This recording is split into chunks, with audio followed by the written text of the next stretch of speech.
నమస్కారం. అందరూ ఎలా ఉన్నారండి? నేనైతే బాగున్నాను. మీరు కూడా బాగుండాలని ఆశిస్తూ ఉన్నాను. రైతులకు శుభవార్త, త్వరలోనే అకౌంట్లోకి డబ్బులు. తెలంగాణ రాష్ట్రంలోని రైతులకు ముఖ్యమంత్రి రేవంత్ రెడ్డి నేతృత్వంలోని ప్రభుత్వం శుభవార్త అందించింది.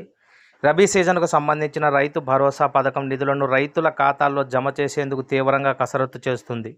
ఇప్పటి వరకు 4 ఎకరాల లోపు భూమి కలిగిన రైతులకు మాత్రమే నిధులు జమ కాగా, ఇప్పుడు 4 నుంచి 10 ఎకరాల వరకు భూమి కలిగిన రైతులకు మే చివరి నాటికి రైతు భరోసా డబ్బులు జమ చేయాలని రాష్ట్ర ముఖ్యమంత్రి రేవంత్ రెడ్డి ఆర్థిక శాఖను ఆదేశించారు. తెలంగాణ ప్రభుత్వం ప్రతిష్టాత్మకంగా అమలు చేస్తున్న ఈ రైతు భరోసా పథకం కింద అర్హులైన రైతులకు ఎకరానికి 6,000 చొప్పున పెట్టుబడి సహాయం అందిస్తుంది. ఈ ఆర్థిక సహాయం జమ చేసే ప్రక్రియను ముఖ్యమంత్రి రేవంత్ రెడ్డి ఈ ఏడాది జనవరి 26వ తేదీన ప్రారంభించారు. ఆ తర్వాత ఫిబ్రవరి 5, ఫిబ్రవరి 11 తేదీల్లో 2 విడతలుగా 4 ఎకరాల వరకు భూమి ఉన్న రైతుల ఖాతాల్లో ప్రభుత్వం నిధులను జమ చేసింది. ప్రస్తుతం ఎక్కువ భూమి ఉన్న రైతులకు నిధులు విడుదల చేసేందుకు ప్రభుత్వం సిద్ధమవుతోంది.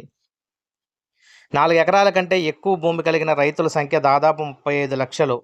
వీరందరికీ మే చివరి నాటికి రైతు భరోసా నిధులు జమ చేయాలని ప్రభుత్వం కృషి చేస్తుంది. అయితే వీరికి కూడా దశల వారీగా చెల్లింపులు చేయనున్నట్లుగా తెలుస్తూ ఉంది. ఈ రైతు భరోసాకు సంబంధించినటువంటి అప్డేట్ అండి.